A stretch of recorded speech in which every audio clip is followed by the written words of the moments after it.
I live a double life. Weekdays, I'm on campus studying like any other student in this room. Weekends, I'm still studying, but a subject not found in class, puma concolor, the cougar. As a kid growing up near Chicago, my parents always told me I could do anything I wanted. Somewhere around the age of 13, I decided that I want to research carnivores. Why carnivores? Because they represent the wildest, most untamed places remaining on this planet. In Utah, cougars can be found on any large tract of land with deer or other prey and cover for stalking. Uncoincidentally, these characteristics have also become my natural habitat. My study animal and I share a few other similarities. Cougars often travel a range of more than 150 square miles. I tend to cover 50 to 100 miles per week running and hiking. Cougars are pretty shy. They don't like to be around people. Even if they are near when humans are passing through, they'll hide. I find the urge to do the same. In the allure of mountains and forest cover, the need to wander is insatiable in both of us. However, these traits make cougars extremely difficult to study. Without the use of expensive GPS collars, these animals are nearly impossible to keep track of, even though National Geographic makes it look simple. Yet my crew and I are using intensive fieldwork and indirect methods to learn more about this species locally. We place trail cameras in evenly spaced units across the Bear River Range. While hiking to and from camera sites, we watch for natural signs like tracks, scat, scrapes, and evidence of predation. This way, we can compare what the cameras are detecting to what we know is on the landscape. This type of field study takes a massive amount of manpower. Without my research partners, maintaining enough camera sites would not be possible. And without the help of volunteers, the project would not be feasible.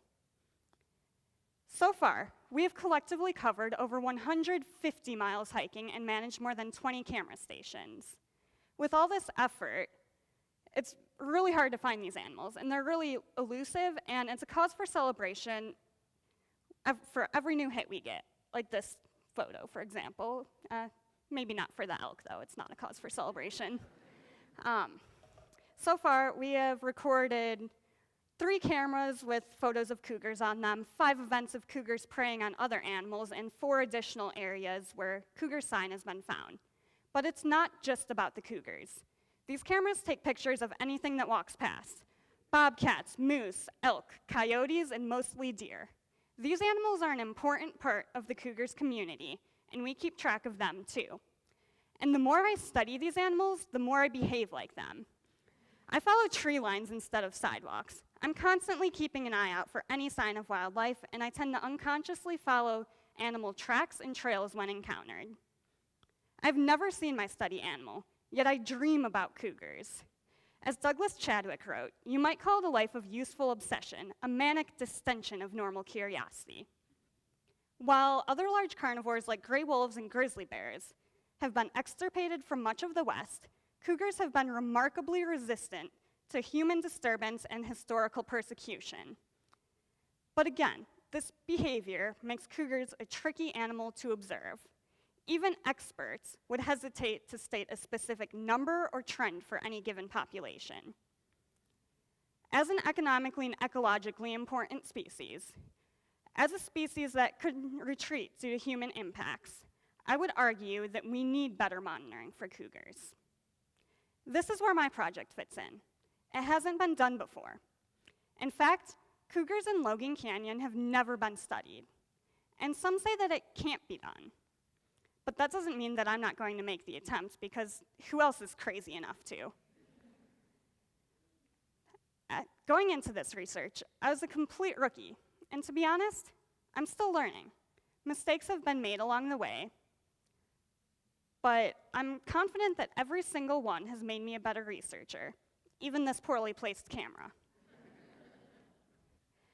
Mistakes are an integral part of any research, and you can't be afraid of making them. Otherwise, I never would have started my project.